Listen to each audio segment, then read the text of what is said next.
Hello friends, welcome back to my channel. আশা করি তোমরা প্রত্যেকে ভালো আছো। আমিও ভীষণ ভালো আছি। সবে মাত্র দোল গেল, একটু ব্যস্ত ছিলাম তাই দুদিন ভিডিও করতে পারিনি। তো আজকে ভাবলাম দু চারটা কথা বলি। আর বন্ধুরা, বাইরে তোমরা আওয়াজ পাবে, প্লিজ একটু ইগনোর করো, ঠিক আছে?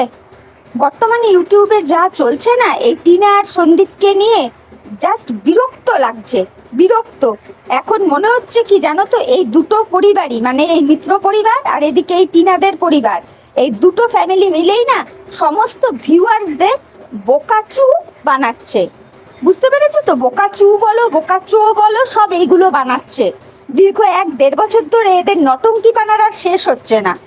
যাই হোক, ওইসব নিয়েই একটু আলোচনা করব।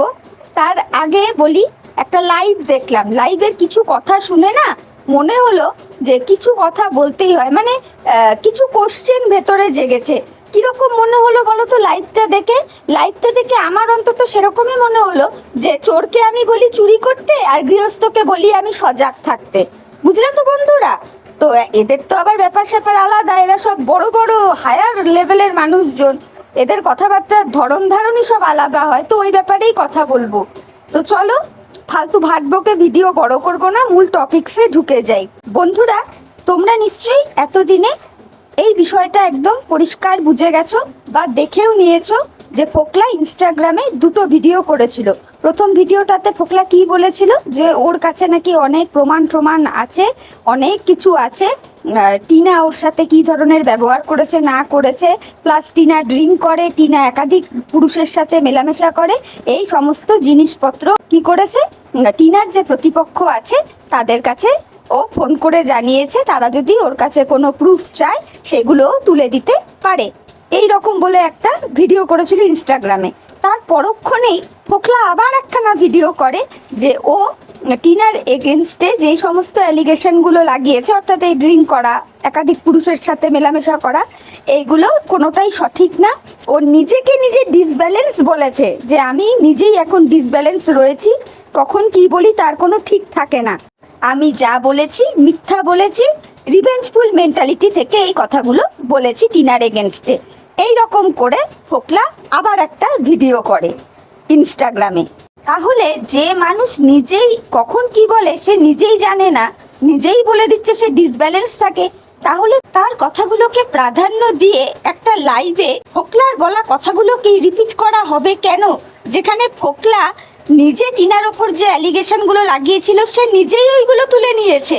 এই ক্ষেত্রে প্রথমেই বলে দেই বন্ধুরা, তোমরা কিন্তু কেউ এমনটা ভাববে না যে টিনার হয়ে আমি এই ভিডিওতে কোনো রকম সাফাই গাইতে এসেছি, একদমই নয়। টিনা তো অন্যায় করেইছে, আমার আগের ভিডিও দেখবে, আমি ওকে যথেষ্টভাবে বলেছি।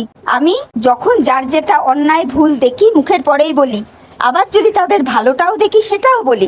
তো এই ক্ষেত্রে টিনা যেই ধরনের অন্যায় করেছে ওকে তো দিবারাত্র বলা হচ্ছে, শুধু আমি কেন, প্রত্যেকেই ওকে বলে পাটকাচা করছে, এটা কিন্তু আমরা সবাই জানি, সবাই দেখিও। কিন্তু যেই ঘটনাগুলোর কোনো সলিড প্রুফ নেই সেইগুলো নিয়ে তো আর কাউকে ওইভাবে বলা যায় না, তাই না? এই যে টিনার সম্পর্কে কথাগুলো বাইরে এলো, টিনা ড্রিঙ্ক করে, টিনা একাধিক ছেলের সাথে ইন্টুকুলুকুলু করেছে তার ফ্ল্যাটে, এগুলো তো আমরা কেউ কোথাও দেখতে পাইনি বা কোনো প্রুফও আমাদেরকে কেউ দেখায়নি, তাই না?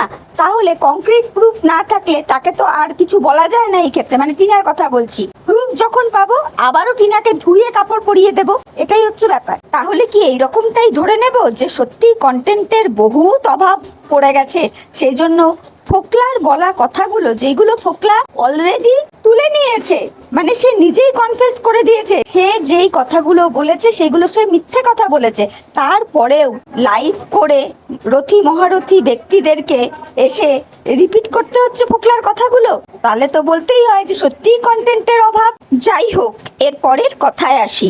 জানতে পারলাম আজ থেকে প্রায় 1 মাস আগে ফোকলাকে এই বগদাদা টিনার ফ্ল্যাট থেকে চূড়ান্ত অপমান করে বার করে দিয়েছে, তাই তো বন্ধুরা? এমন কথাও নাকি ওই বগদাদা বলেছে যে টিনার ফ্ল্যাটের ত্রিসীমানায় যেন ফোকলাকে না দেখতে পাওয়া যায়।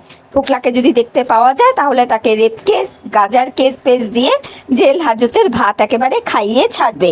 এখানেই বন্ধুরা আমার একটা বিরাট কোশ্চেন, যে ছেলেটাকে মানে এই ফোকলাকে আজ থেকে প্রায় 1 মাস আগে এইভাবে চূড়ান্ত অপমান করে টিনা এবং বগদাদা তার ফ্ল্যাট থেকে বের করে দেয় এবং নানান রকম থ্রেটও করে যে টিনার ফ্ল্যাটে ত্রিসীমানায় যেন তাকে দেখা না যায়। এদিকে আমরা কি জানতে পেরেছি, ফোকলা টিনার বিপরীত পক্ষের মানুষজনকে কবে ফোন করেছে? 11ই মার্চ, তাই তো? ফোন করে কি বলেছে? যে আজ থেকে 1 মাস আগে তার সাথে এই ঘটনাগুলো ঘটেছে। একদম ক্লিয়ার বন্ধুরা। তাহলে আমার কথা হচ্ছে 1 মাস আগে যদি ঘটেই থাকে এই ঘটনাটা, তাহলে এর আগের মাস হচ্ছে গিয়ে পড়ছে ফেব্রুয়ারি, তাহলে ফেব্রুয়ারির 11 তারিখই ধরবো, তাই তো? আরো 2-1 দিন এই পাশ ওই পাশ হতে পারে, মানে আগাবে বই পেছাবে না, কেন কি ফেব্রুয়ারি মাস তো 28 দিনের মাস। এই জিনিসটা কিন্তু আরো খুব সুন্দর করে বুঝিয়েছে। তবু আমি বলি, তা আমি 8-9 তারিখই ধরবো। মানে তখন অব্দি যে টিনার সাথে ফোকলার একটা রিলেশন ছিল, এটার মধ্যে মনে হয় খুব একটা সন্দেহ নেই। যদি তাই না হয় তাহলে 16ই ফেব্রুয়ারি টিনার মা যেই ব্লগটা পাবলিশ করেছিল, ওর মধ্যে একটা অংশে দেখা গিয়েছিল ব্যালকনিতে ফোকলার গেঞ্জি ঝুলছে। কি করে এটা সম্ভব বন্ধুরা? কি করে সম্ভব? এবার তোমরা অনেকেই বলতে পারো যে না, তাকে আগে হয়তো বাড়ি থেকে বের করে দিয়েছে, তার গেঞ্জিটা ছিল সেই জন্য তারা ধুয়ে ফুয়ে দিয়েছে। যা বাবা, যার সাথে আমার কোনো সম্পর্কই নাই, যাকে অত মানে আমরা কেউ পুছেই দেখছি না, তার গেঞ্জি অত ভালোবেসে ধুয়ে কেচে বারান্দায় ব্যালকনিতে রেখে 3 দিন ধরে শুকালো গেঞ্জিটা, সেটা আবার বলবো? তোমরাই বলো তো বন্ধুরা, বলো কিরকম একটু লাগছে না? কথায় তো অসঙ্গতি মনে হচ্ছে। রথী মহারথী বড় বড় মানুষজনদের যারা লাইভ করে এত বড় বড় কথা বলছিলেন, মানে কিরকম একটু যেন অসঙ্গতি লাগছে কথাবার্তায়, স্বচ্ছতার অভাব, বলতে বাধ্য হচ্ছি।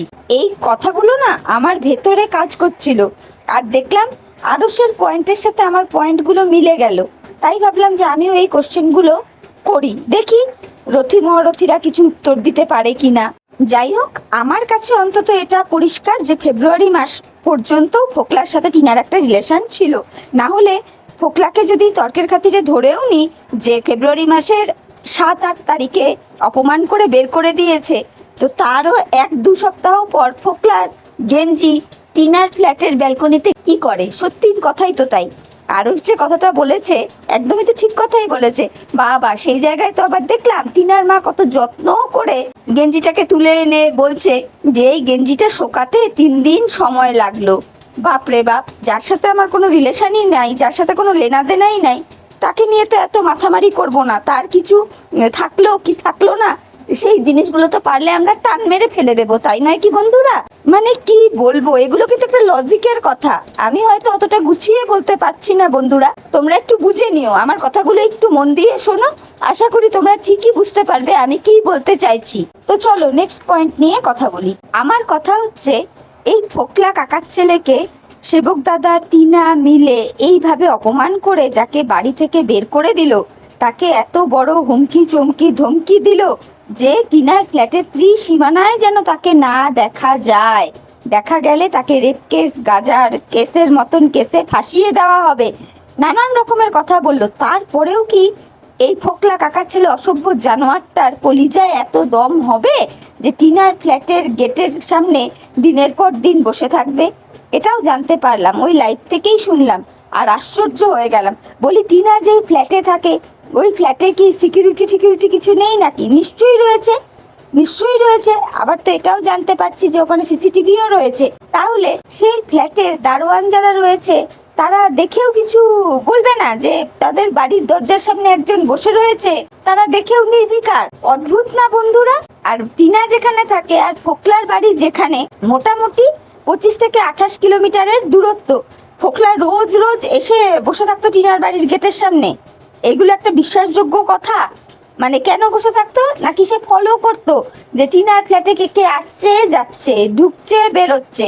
গাঁজাখুরি কথা বলার না একটা লিমিট থাকে, সিরিয়াসলি। তবুও যদি তর্কের খাতিরে ধরে নি যে ফোকলা টিনার ফ্ল্যাটের গেটের সামনে বসে থাকতো, আচ্ছা তাহলে টিনার ফ্ল্যাটে যারা ঢুকতো তারাও নিশ্চয়ই ফোকলাকে দেখতো, তাই না? বা দেখেছে? তা বন্ধুরা তোমরাই বলো তো, যেই ফোকলাকে 1 মাস আগেই ওই রকম হুমকি ঝুমকি দেওয়া হয়েছে, যে টিনার ফ্ল্যাটে ত্রিসীমানায় যেন দেখতে না পাওয়া যায়, দেখলেই তাকে রেপ কেস গাঁজা কেসের মতন কেস দিয়ে একেবারে জেলের ভাত খাইয়ে দেওয়া হবে। তাহলে যারা টিনার ফ্ল্যাটে ঢুকতো তারা এমনি এমনি ফোকলাকে ছেড়ে দিল, তারা ফোকলাকে কিচ্ছু করলো না। তাদের তো উচিত ছিল ফোকলার হাড়গোড় ভেঙে ওখানে মানে হসপিটালাইজড করে দেওয়া, তাই নয় কি বন্ধুরা? অথচ তারা সেই সব কিছুই করলো না, এমনকি মানে ফোকলাকে যে ধরবে সেইটুকুও তারা করতে পারলো না। হাস্যকর না? তা এগুলোকে গাঁজাখুরি গল্প বলবো না তো আর কি বলবো? লাইভে বসে মানে এত সুন্দর গাঁজাখুরি গল্প শুনলাম যে কি বলবো। এগুলো সত্যি প্রত্যেকটা কথা কিন্তু লজিকের কথা, পয়েন্টের কথা। তোমরা একটু ঠান্ডা মাথায় কথাগুলো ভেবে দেখো, অনেক কিছুই বুঝতে পারবে। যে লাইভে বসে যা বোঝাবো তাই পাবলিক বুঝবে, সেটা মনে হয় হওয়ার নয়। যাই হোক, এরপরে জানতে পারলাম এই ফোকলা নাকি টিনাকে অনৈতিক কাজকর্ম করতে একেবারে হাতে নাতে ধরে ফেলেছে। হাস্যকর না বন্ধুরা? কেউ যদি তার ফ্ল্যাটে রুমের ভেতরে বসে ড্রিঙ্ক করুক কি কোনো পুরুষ মানুষ নিয়ে বেলেল্লাপনা করুক, সে কি তার ফ্ল্যাটের দরজাটা খুলে রাখবে বন্ধুরা? প্রথম কোশ্চেন তো এখানে। আর টিনা কি এতই আবোদা গান্ডু ছাগল যে টিনা ওই রকম অনৈতিক কাজকর্ম তার ফ্ল্যাটের মধ্যে চালাচ্ছিল অথচ দরজা খুলে রেখেছে? আর সেই সময় ফোকলা একেবারে হিরোর মতো এন্ট্রি নিয়ে হাতে নাতে পাকড়াও করেছে। এই জায়গায় আমার কোশ্চেন হচ্ছে, এই যে ফোকলা এদের হাতে নাতে পাকড়াও করলো, করে কোন শালবানটা ছিল বন্ধুরা? তোমরা একটু বলো তো। হ্যাঁ, এই ভাষাতেই বলবো। সত্যিই যদি ফোকলা এদেরকে হাতে নাতে ধরতো তাহলে সে কি করতো? হয় কোনো ভিডিও করতো, বা তাদেরকে কিভাবে ফাঁসিয়ে দেওয়া যায়, লোকজনের সামনে তাদেরকে কি করে অপদস্থ করা যায়, সেই রকম কোনো ব্যবস্থা ফোকলা সেই মুহূর্তে করতো। চিৎকার চেঁচামেচি করতো, আরো 10টা ফ্ল্যাটের লোককে ডেকে এনে দেখাবার চেষ্টা করতো যে দেখেন কিরকম ধরনের অনৈতিক কাজকর্ম এই জায়গায় চলে। এগুলো কি ফোকলা কিছু করেছে? কিচ্ছু করেনি। কেন করেনি? ফোকলার তো সেই দম নাই। ফোকলাকে তো তার আগেই দম ফুস করে দিয়েছে যে এই ত্রিসীমানার মধ্যে, মানে এই যে টিনা যেই ফ্ল্যাটে থাকে তার ত্রিসীমানার মধ্যে যদি তাকে দেখা যায় রেপ কেস গাঁজা কেস দিয়ে একেবারে শ্রীঘরের ভাত খাইয়ে ছাড়বে। তাহলে এখান থেকে এটা পরিষ্কার ফোকলার কোনো পাওয়ার নাই। তাহলে যারা টিনার সাথে অনৈতিক কর্ম করতে ব্যস্ত ছিল তারা এমনি এমনি ফোকলাকে ছেড়ে দিল, কিচ্ছু করলো না। বাবা, সিরিয়াসলি একটা চড়থাপ্পড়ও ফোকলাকে মারলো না? মানে গাঁজা খুরি গল্প আর যে কত শুনতে হবে বন্ধুরা, তোমরা একবার চিন্তা করে দেখো, তাহলে আশা করি বুঝতে পারবে। এইবার আসছি আসল কথায়। এরপরে আমরা কি শুনলাম বন্ধুরা? এই ফোকলা নাকি গিয়েছে বগদাদার বাড়িতে। আরে ভাই, ফোকলা কি এতটাই নির্বোধ, এতটাই গবে যেই বগদাদা তাকে এত রকম হুমকি চমকি ধমকি দিল, সে পরবর্তীতে দুটো বিলেতি মদের লোভ দেখালো আর ফোকলা সুসুর করে তার ফ্ল্যাটে চলে গেল? মানে ফোকলা একবারও ভাবলো না যে তাকে বগদাদা তার ফ্ল্যাটে ডেকে নিয়ে তাকে ফাঁসিয়েও দিতে পারে? কিচ্ছু ভাবলা চিন্তা করলো না, ডাকলো আর চলে গেল? এটা কখনো পসিবল বন্ধুরা? তোমরা বলো তো। যাই হোক, তারপরে যেটা জানতে পেরেছি সেই বিষয়েই বলছি, যে ফোকলা ওই বগদাদার বাড়িতে গেছে, মানে বগদাদার থেকে এত থ্রেডনিং খাওয়ার পরেও ফোকলা সেই বগদাদার বাড়িতে গিয়েছে। তো যাওয়ার পরে কি হয়েছে, নাকি ফোকলাকে মারধর করা হয়েছে, ফোকলাকে দিয়ে শৈশাভূত করিয়ে নেওয়া হয়েছে, ফোকলার ফোন সিজ করে নেওয়া হয়েছে। তো আমার কথা হচ্ছে বন্ধুরা, ফোকলার সাথে যে এত কিছু হয়েছে এগুলোর প্রমাণ ফোকলা দিক, তবে তো বুঝবো। যেখানে ফোকলা নিজের মুখেই বলেছে সে নাকি ডিসব্যালেন্স থাকে, সে নাকি রিভেঞ্জফুল মেন্টালিটি হয়ে টিনার ওপরে এই সমস্ত অ্যালিগেশন লাগিয়েছে, বলেছে তো ফোকলা। কিন্তু আবার পাশাপাশি এইগুলোও তো লাইভ থেকে রথী মহারথী ব্যক্তি যিনি রয়েছেন তিনি বলে গেছেন যে এই সমস্ত প্রুফ প্রমাণ নাকি তিনি কোর্টে দাখিল করবেন, এতে নাকি মিত্রবাবুর অনেক ভালো হবে। তা বলি কি, যে নিজে অ্যালিগেশন এনেছে অর্থাৎ ফোকলা, সে নিজেই তার স্টেটমেন্ট আবার তুলে নিয়েছে। তো এরপরে আপনি কোর্টে কি মানে দাখিল করবেন সেটাই তো মাথায় আসলো না। খুব হাস্যকর লাগছে।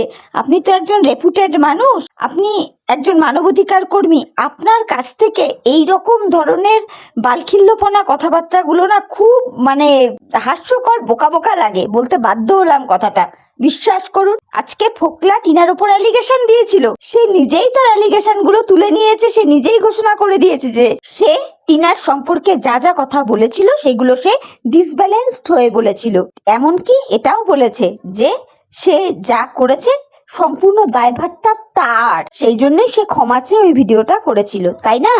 এটা তো আপনারও জানা উচিত, মানবাধিকার কর্মী ম্যাডাম, আপনাকেই বলছি, জানা উচিত, তাই না? তাহলে যে অ্যালিগেশন দিল সে নিজেই তার অ্যালিগেশন গুলো তুলে নিল, আর আপনি বলছেন ওই রকম একটা ডিসব্যালেন্সড হওয়া মানুষ, অর্থাৎ ফোকলা, গাঁজাখোর, মদখোর, একটা অসভ্য জানোয়ার, ওর ওই কথাগুলো তুলে আপনি কোর্টে প্রডিউস করবেন? এই ধরনের কথা কি আপনার মুখে মানায় ম্যাডাম? আপনি নিজে একটু ভেবে বলবেন, যেখানে ফোকলা নিজেই ঘোষণা করে দিচ্ছে যে তার কাছে কোনো প্রুফই নেই, আর আপনি জোর গলায় আপনার লাইভে বসে বলে যাচ্ছেন যে ফোকলার কাছে অনেক প্রমাণ আছে, সেগুলো আপনি কোর্টে দাখিল করবেন। হাস্যকর লাগে না ম্যাডাম? সিরিয়াসলি হাস্যকর লাগে। আপনাকে রেসপেক্ট করি, প্লিজ আমি হাত জোর করে আপনাকে রিকোয়েস্ট করব, আপনি এই অসভ্য জানোয়ারগুলোর জন্য, সেটা টিনা হোক, সন্দীপ হোক, ফোকলা হোক, জিউ হোক, যেই হোক, এদের জন্য আপনি আপনার মান সম্মানটা খোয়াবেন না দর্শকদের কাছে। প্লিজ ম্যাডাম, প্লিজ রিকোয়েস্ট করছি। এই ফোকলাকে আপনি মানছেন?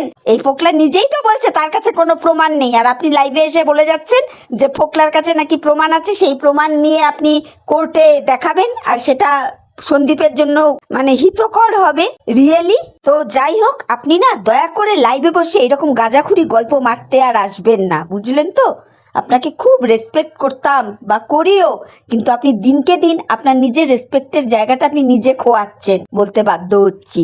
এরপরে শুনলাম এই ফোকলা নাকি এই রথী মহারথী ব্যক্তিটিকে বলেছে টিনার অ্যাকাউন্টে নাকি 2 লক্ষ টাকা আছে। বন্ধুরা, তোমরা দেখেছো না টিনা কি আরে ব্র্যান্ড প্রমোশন করেছে? ছোটখাটো ব্র্যান্ড প্রমোশন করলেও আমরা জানি অন্তত 40-50 হাজার টাকা করে পাওয়া যায়। কি করে সম্ভব বন্ধুরা যে টিনার অ্যাকাউন্টে 2 লক্ষ টাকা থাকে? এই কথা ফোকলা এই রথী মহারথী ব্যক্তিটিকে বলেছে, যিনি আর কি লাইভ করেন, বুঝতে পেরেছো তো? মানে যিনি নিজেকে মুই কি হনু ভাবেন। উড়ে বাপরে, উড়ি বাপরে, চুল ফুল ছেড়ে শাকচুন্নি সেজে বসে যিনি, তার কথাই বলছি। হ্যাঁ, তোমরা আশা করি বুঝতে পারছো। তাকে না সত্যি রেসপেক্ট করতাম, প্রথম প্রথম ভয়ও পেতাম যে বলছি আবার কেস ফেস দিয়ে দেবে না তো। এখন না দিনকে দিন জাস্ট গাটার লাগে, ফালতু মহিলা, ঢপবাজ বাজাইরা মহিলাই লাগে। ওই যে সুজাতাদি বলে না, জাস্ট সেটাই মনে হয়। একটা কথার কোনো সত্যতা নেই, গুলে গুল মারতে আসেইনি, গুলে গুলবাজ, বুঝলে তো? যেটা বলছিলাম যে এই ফোকলাও তাকে বলেছে যে টিনার অ্যাকাউন্টে নাকি 2 লক্ষ টাকা আছে, উনিও সেটা খুব সুন্দর করে বিশ্বাস করে নিয়েছে। আরে মানে কি বলবো, ইনি বলে এত মানুষজন চড়িয়ে খায়। তা আমি বলতে চাই, মানে এই যে বড় একজনে যে সমাজকর্মী মহাশয়াকে, যে আপনার একটা কমন সেন্স নাই? যে কিনা মানে টিনা, যে কিনা এত ব্র্যান্ড প্রমোশন করে, এত কিছু করছে, তার অ্যাকাউন্টে কখনো 2 লক্ষ টাকা থাকতে পারে? এটা তো আরো ঠিক কথাই বলছে, তার অ্যাকাউন্টে যেই পরিমাণ টাকা আছে না, তা দিয়ে একটা ফ্ল্যাট কিনে নিতে পারে। সে সেটা এখন কেনে নি, দিন বাদে কিনবে। আশ্চর্য। এরপর বন্ধুরা এরকম কথাও আমরা ইউটিউবে শুনতে পাচ্ছি যে টিনা যেই জিমে গিয়েছিল, মানে যেখানে টিনা জিম করে, সেই জিমের জিম ট্রেনাররাও নাকি টিনার সাথে ইন্টুকুলুকুলু করে। আচ্ছা তোমরা বন্ধুরা একটু ঠান্ডা মাথায় ভেবে দেখো তো, যারা মানে জিম ট্রেনাররা যারা তাদের বডিটাকে ঠিক রাখার জন্য এত কসরত করে, তারা কোনোদিন টিনার সাথে এই সমস্ত নোংরাপনা করবে? দিনের পর দিন মদ্যপান করবে, টিনার সাথে ইন্টুকুলুকুলু করবে? এগুলো কি একটা মেনে নেওয়ার মতো কথা? তোমরাই বলো তো বন্ধুরা। একজন জিম ট্রেনার যে হয় বা যারা হন, তারা নিজেদেরকে কত ফিট রাখেন, তাদের দেখে না বাকি স্টুডেন্টরা শেখে যে কিভাবে জিম করতে হয়, জিম করতে গেলে কি কি মেনটেন করে চলতে হয়। সেই জায়গায় জিম ট্রেনার নিজেই যদি এই রকম উল্টো পাল্টা লাইফ লিড করে, তাহলে তার স্টুডেন্টরা কি শিখবে? তোমরা বলো তো বন্ধুরা, এগুলো কি একটা বিশ্বাসযোগ্য কথা? সুতরাং এখান থেকে যা বোঝা যাচ্ছে, লাইভে বসে ওই মহারথী ব্যক্তি যা বলছেন সম্পূর্ণ ঢপবাজি করে যাচ্ছেন, উনি সম্পূর্ণ ঢপবাজি করে যাচ্ছেন। যদি উনি কোনো প্রুফ দেখাতে পারতেন তাহলে মানতাম, প্রুফ যখন নেই, সুতরাং এগুলো বিশ্বাস করারও কোনো মানেই হয় না, বলতে বাধ্য হচ্ছি কথাটা। এইগুলো সবই উনি করছেন ওনার চ্যানেলটা গ্রো করার জন্যে, ওনার ভিউজটাকে আপ করার জন্যে, আর কিচ্ছু নয় বন্ধুরা, আর কিচ্ছু নয়। টিনা আর সন্দীপের কেসটাকে অযথা রাবারের মতো টেনে খিচে নিয়ে যাচ্ছেন এই মহিলা, বলতে বাধ্য হলাম কথাটা।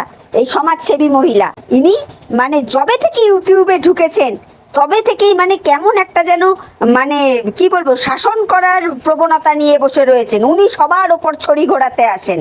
আমি বলি কি, সমাজে অনেক দুর্নীতি হচ্ছে ম্যাডাম, আপনি যান না ওইগুলোকে নিয়ে নাড়াঘাটা করুন, ওইগুলো সলিউশন করুন। আপনি ইউটিউবে পড়ে রয়েছেন কেন? আপনি নিজেই তো বলছেন যত কিছু প্রুফ প্রমাণ আপনার আছে সব কিছু আপনি কোর্টে দাখিল করবেন। তাহলে কোর্টেই যখন দাখিল করবেন তাহলে ঢপের চপের কথা বলতে লাইভ খুলে বসেন কেন? ও আপনিও বুঝে গেছেন না যে এই ঢপের চপের কথাগুলো না বললে আমার লাইভে তো কেউ আসবে না, আমার তো চ্যানেল গ্রো হবে না। তো নে চালাও ঢপের চপের কথা। সত্যি ম্যাডাম কি বলবো আপনাকে, আপনাকে না রেসপেক্ট করতাম। দিন দিন আপনি আপনার নিজের হারকাতের দ্বারা নিজের রেসপেক্টটা খোয়াচ্ছেন, শুধু আমার কাছে নয়, ইউটিউবের প্রচুর প্রচুর ভিউয়ার্সের কাছ থেকে। বলতে বাধ্য হলাম কথাটা। এরপর এখানেই শেষ নয়, আরও শুনেছি টিনা ওই যে গয়না চুরি করে এনেছে। কবে এনেছে? নাকি যেদিন মাল রিকভারি করতে গিয়েছিল সেই দিন নাকি গয়না চুরি করে নিয়ে এসছে। আরে ভাই, সেদিন তো টিনার সাথে প্রচুর পুলিশ অফিসাররা ছিল, তাহলে সেই সমস্ত পুলিশদের সামনে টিনা গয়না নিয়ে আসলো আর সেটা কেউ দেখতে পেল না, বা সেটাকে চুরি আমরা বলি কি করে, তাই না? সেটা তো আর চুরি থাকে না, তাই না? এইরকমও কথা শুনতে পেলাম। অথচ আমরা প্রত্যেকেই জানতাম টিনা যে 17ই আগস্ট বেরিয়েছিল সেই দিনই ও যা নেওয়ার নিয়ে থুয়েই বেরিয়েছে। তো এরপরে আবার মাল রিকভারির দিন কি করেও গয়নাগাটি নিল ঠিক বুঝতে পারলাম না। এগুলো নতুন নতুন তথ্য ওই লাইভ থেকে উঠে আসছে, যার কোনো প্রুফ দেখাতে পারেনি ওই লাইভে যেই মহারথী বসেছিল। ঠিক আছে, উনি শুধু মুখেই বলেন যে উনি কোর্টে সব প্রুফ দেখাবেন। তাহলে কোর্টেই যদি সব প্রুফ দেখাবেন তাহলে এই ইউটিউবে উনি এত বাকচালি কেন মারতে আসেন এটাই তো বুঝতে পারি না। আবার কি কথায় কথায় বলেন এদের নিয়ে ভিডিও করা যাবে না, এদের নিয়ে কেউ কিছু বলবেন না। আর উনি কি করেন? ফোকলা একটা ডিসব্যালেন্স মানুষ, যার কোনো কথার দাম নেই, যে কিনা নিজেই তার কথা কখন কি বলে সে নিজেই যে জানে না, সেই রকম স্বীকারোক্তি দেয়। তো সেই মহারথী ব্যক্তি আবার বলে তারই এই বলা কথাগুলোকে নিয়ে নাকি কোর্টে সাবমিট করবে। কি বলবো বন্ধুরা, মানে কে অরিজিনাল মাথা মোটা পাগল তোমরা একবার চিন্তা করে বলো তো।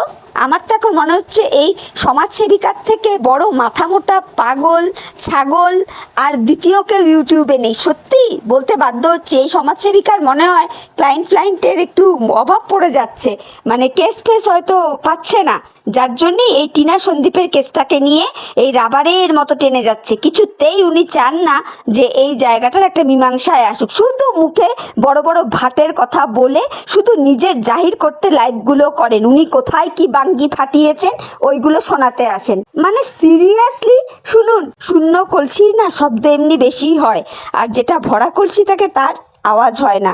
আপনি যে শূন্য কলসি সেটা আপনি প্রতি মুহূর্তে বুঝিয়ে দেন, আর যদি আপনি ভরা কলসি হতেন না, আপনাকে দেখতেন নিজের প্রচার আপনাকে নিজেকে এতটা করতে হতোই না।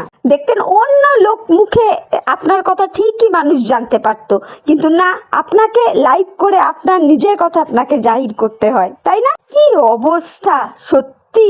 আপনি আবার উকিল হবেন, ভালো করে ল ফ পড়ে উকিল হবেন। সত্যি কে যে আপনার কাছে কেস নিয়ে যাবে আমি তো সেটাই ভাবছি। যাই হোক, গাঁজাখুরিতে ভরপুর ছিল লাইভটা, কি আর বলবো। আর এই মানে মানবাধিকার ম্যাডাম আবার বলছেন যে ফোকলার এই সমস্ত প্রুফ যেগুলো ওনার কাছে আছে ওইগুলো উনি কোর্টে দাখিল করবেন। হাস্যকর বন্ধুরা, যেখানে ফোকলা নিজে ডিক্লেয়ার করে দিয়েছে যে সে ডিসব্যালেন্স। তা বলি ও মানবাধিকার দিদি, আপনি কোর্টে সাবমিট করে দেখবেন যে ডিসব্যালেন্স মানুষদের কথাবার্তা কোর্টে গণ্য হয় কিনা, প্লিজ একটু দেখবেন। তো যাই হোক, চলো বন্ধুরা, মনে হলো এই কটা কথা বলা যায় তাই বললাম, মানে লাইভটা দেখে প্লাস ইউটিউবের বর্তমানের পরিবেশ পরিস্থিতি দেখে। তবে একটা কথা আমি বলবো, এখানে যা চলছে না সম্পূর্ণটাই নাটক। টিনাই বলো আর সন্দীপই বলো, এরা টোটাল ভিউজ গেইনের জন্য এই সমস্ত করে যাচ্ছে। না হলে বলো না, এদের নিয়ে এত চর্চা হচ্ছে, এরা এরকম স্ক্রিপ্টি নট থাকে, এরাও তো দেখছে যে তাদের চ্যানেলটা তো ভালোই গ্রো হচ্ছে। বুঝতে পেরেছো তো? আমার মনে হলো এই কটা কথা বলি, তাই বললাম। এই কোশ্চেনগুলো আমার ভেতরে কাজ করছিল, তাই একদম অকপটে বললাম। তো চলো, ভিডিওটা এখানেই রাখছি। ভিডিওটা শুনে যদি তোমাদের ভালো লাগে তোমরা অবশ্যই লাইক কমেন্ট শেয়ার সাবস্ক্রাইব করে আমার পাশে থেকো। তোমরা তোমাদের মূল্যবান মতামত আমার কমেন্ট বক্সে জানিও। আমি যদি কোথাও কিছু ভুল বলে থাকি সেটাও প্লিজ রেকটিফাই করে দিও। তাহলে আজকের মতো আমি বিদায় নিচ্ছি, পরে নতুন ভিডিওর সাথে আবার দেখা হয়ে যাবে। Tata, bye, love you all.